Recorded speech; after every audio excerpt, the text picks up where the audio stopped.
Good morning दोस्तों, कैसे हैं आप सब। उम्मीद है कि आप सब सभी बड़े ही अच्छे होंगे, स्वस्थ होंगे, मस्त होंगे और आपकी प्रिपरेशन भी बड़ी ही शानदार ढंग से चल रही हो। आ गए हैं एक बार फिर से आप सब लोगों के सामने रीजनिंग का सबसे कठिन माने जाने वाले टॉपिक को। यकीन मानिए आज के सेशन को देखने के बाद ये टॉपिक बिल्कुल भी आपको कठिन नहीं लगेगा। इस टॉपिक में आपको बहुत ज्यादा मजा आने वाला है। इस शानदार तरीके से आप एक नया तरीका जो अब तक आप लोग जानते थे उन सारे तरीके को दरकिनार करते हुए एक नया तरीका जिस तरीके से second with in a second आप किसी भी क्वेश्चन को सॉल्व कर सकते हैं कोडेड ब्लड रिलेशन के किसी भी क्वेश्चन। तो आइए समय ना गवाते हुए आखिर सबसे पहले हम लोग जानते हैं इस टॉपिक का कॉन्सेप्ट। कॉन्सेप्ट क्यों? क्योंकि कॉन्सेप्ट ही क्या है, तो आइए कॉन्सेप्ट जानते हैं। जैसे कि पीछे आप लोग जान चुके थे कि अगर हमसे एक जनरेशन ऊपर है, एक जनरेशन ऊपर है दैट मींस कि अगर माता पिता है तो हम उसे क्या करते थे, ऊपर बैठाते थे। और आज हम लोग क्या करने वाले हैं, उसके बदले +1 नंबर का यूज करते हैं। अगर हमसे नीचे जनरेशन का है, जैसे पुत्र है पुत्री है, तो उसके लिए हम लोग नीचे बैठाते थे। आज हम लोग उसके बदले माइनस यूज करने वाले हैं कोडेड ब्लड। जो हमारे बगल में बैठने वाले जनरेशन है, जैसे हमारे भाई बहन, हमारी पति पत्नी, तो इनके लिए हम किस नंबर का यूज करने वाले हैं, इसके लिए हम 0 का यूज। ऊपर के लिए यानी एक जनरेशन ऊपर के लिए +1, 2 जनरेशन ऊपर के लिए +2, एक जनरेशन नीचे के लिए -1, 2 जनरेशन नीचे के लिए -2 इस तरह से ऊपर। अगर बगल वाले जनरेशन यानी साथ वाले जनरेशन भाई बहन पिता पति पत्नी, इनके लिए क्या यूज करने वाले हैं, 0 यूज करने वाले हैं। देखेंगे आज के क्वेश्चंस को। क्वेश्चन क्या है, इस तरह से इक्वेशन दिए होते हैं कोडेड ब्लड रिलेशन में। इक्वेशन यो यहाँ लिखा हुआ है और इस इक्वेशन को सॉल्व करने होते हैं ऊपर दिए गए कोड के।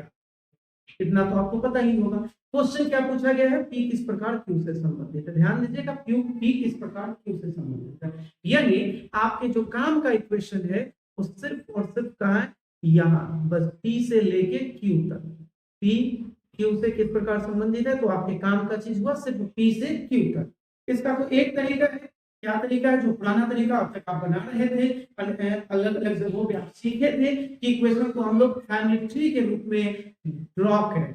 नहीं, कोई जरूरत नहीं है। ध्यान दीजिएगा क्या लिखा गया है, $P ऊपर देखिए $B का अर्थ है ए बी की माँ है।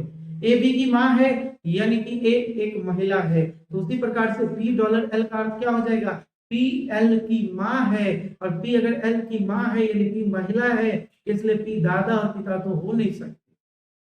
क्या होगी, तो माँ के लिए क्या बताए हैं, +1 यूज करने के लिए। और हैश का अर्थ क्या लिखा हुआ ऊपर, पिता, तो यानी पिता के लिए भी +1। रिजल्ट क्या मिला हमें, +2।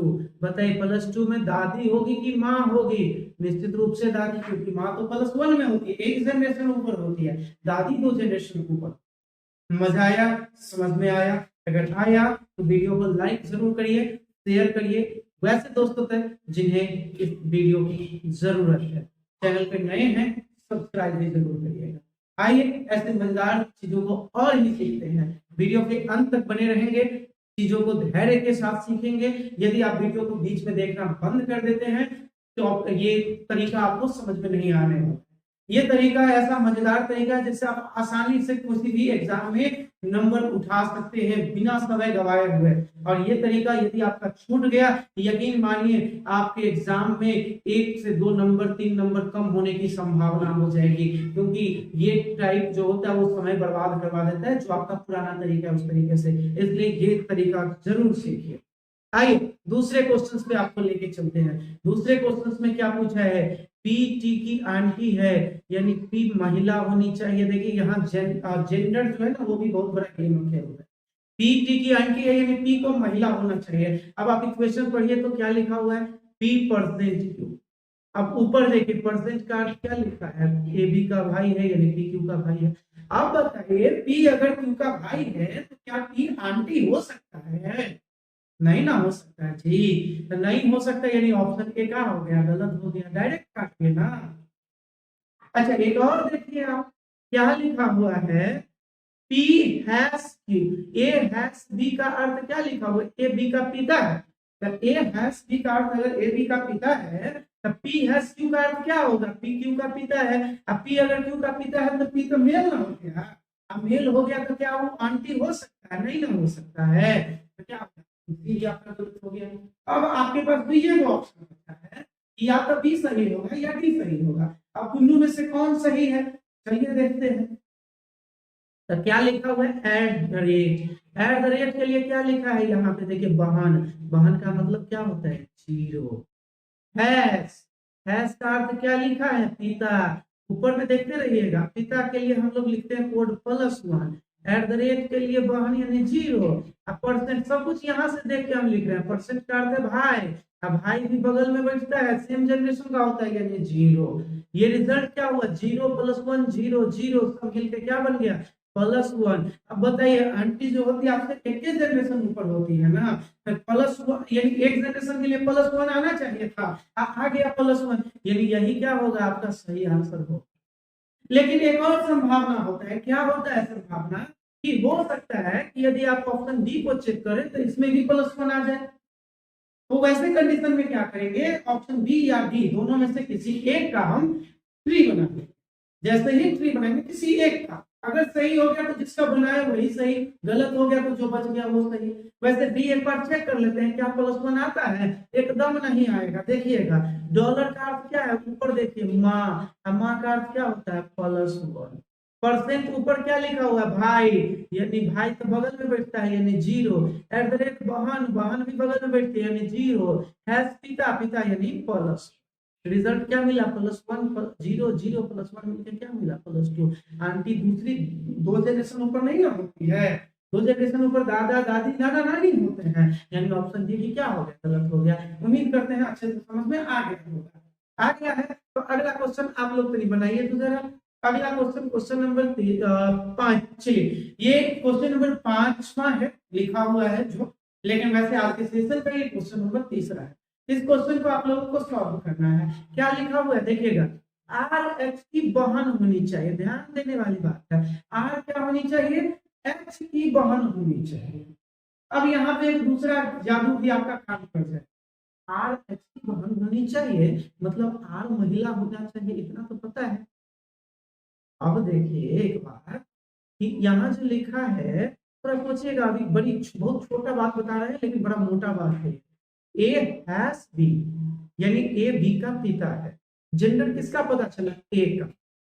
ए डॉलर बी यानी ए बी की माँ है। कौन है माँ, ए। जेंडर किसका पता चला, ए का। ए परसेंट बी का अर्थ हुआ ए बी की बेटी है, यानी ए बेटी है। बी जो है मम्मी है कि पापा है नहीं पता चला है, यानी जेंडर किसका पता चला है, ए का। ए एट द रेट बी का अर्थ है ए बी का पति है। ठीक है, अगर आप देखेंगे जैसे A has B, A B का पिता है लेकिन बी लड़का है कि लड़की है नहीं पता चला ना, यानी जो अंतिम एलिमेंट होता है उसका जेंडर हमें पता नहीं होता। आर एच की बहन होना चाहिए यानी आर को महिला होनी चाहिए, और महिला होनी चाहिए यानी उसका जेंडर पता होना चाहिए। अभी अभी आपको बताएं कि जो अंतिम एलिमेंट होता है उसका जेंडर पता नहीं होता है। ऑप्शन नंबर ए में आर अंतिम एलिमेंट है तो क्या इसका जेंडर पता होगा, जब पता ही नहीं होगा तो आर को कैसे महिला।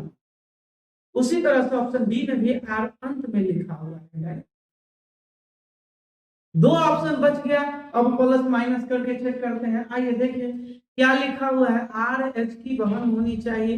परसेंट का अर्थ ऊपर देखिए बेटी है, बेटी मतलब माइनस। एट द रेट का अर्थ होता है पति, पति बगल में बैठता है यानी जीरो। और डॉलर का अर्थ है माँ यानी प्लस। इसको देखेंगे अगर आप, इसका रिजल्ट क्या हुआ, +1 -1 जीरो मिलके क्या हुआ, जीरो। सी को चेक करेंगे तो डॉलर का अर्थ क्या होता है, डॉलर का अर्थ ऊपर लिखा हुआ माँ, माँ यानी प्लस। एट द रेट का अर्थ है पति यानी जीरो, हैव का अर्थ पिता यानी +1। तो रिजल्ट क्या मिला, +2। अब बताइए बहन होने के लिए जीरो चाहिए या +2 चाहिए, स्वाभाविक है बहन होने के लिए क्या चाहिए, जीरो चाहिए। ऑप्शन नंबर बी हमारा। अगला क्वेश्चन आप लोगों को बनाना है।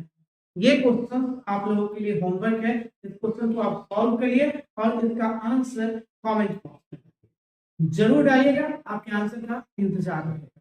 चलिए तो आज के सेशन को यहीं पे विराम देते हैं। Bye, thank you, good night.